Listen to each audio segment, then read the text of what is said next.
It was the summer of 2016, and the walls were closing in on Rafał Brzoska. The then 38-year-old Polish entrepreneur had spent nearly 2 decades transforming InPost, a college dorm room business that shoved supermarket coupons through letterboxes, into a $120 million a year commercial mail business. But competing against the government's postal service was taking a toll. He had $65 million in debt and was frantically trying to find new investors while staving off the repo man. One of my key points with the new investors was, "I want to repay all the bonds, all the banks, all the people that have lent us money," recalls Brzoska, who is now 43. The investors wondered why, and I told them, "I want to live in this country, and you only have one name, one face." Those investors weren't interested in Brzoska's dying postal business but in the automated e-commerce lockers spin-off he had started in 2010.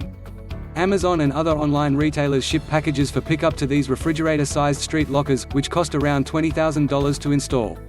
They are popular because mailmen in Europe will rarely leave a parcel unattended on a stoop. That effectively stops porch piracy. 54% of Americans say they've had a package swiped, but if you miss the doorbell you're in for a slog to the post office.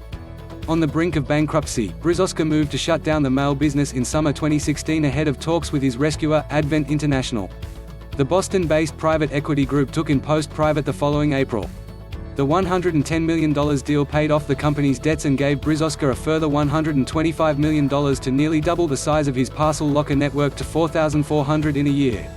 It was both a sweetheart deal and a shrewd one. Poles were late to embrace online shopping, but by 2017 e-commerce sales were growing at a steady 20.4% per year. Then came the pandemic, and online shopping jumped 36% in just 12 months. InPost's revenues soared to $677 million, up 104% in 2020. Brzoska's lockers handle 36% of all parcels shipped in Poland. There were a lot of reasons to say no to this one, and a lot of people did say no, says Paul Atefee, a managing director at KKR, which loaned InPost $145 million in 2018 to build new lockers. Brzoska now has 11,734 lockers in Poland and more than 1,100 in the United Kingdom, plus a few hundred in Italy. But when we started looking at a machine-by-machine basis, it was really compelling. Sometimes the payback was as low as 1.5 years per machine. We love this company. The margins are enviable, too. Brzoska charges around $2 per package, and his costs are limited to locker setup, labor and leases for locker space. InPost pocketed $97 million in profit in 2020.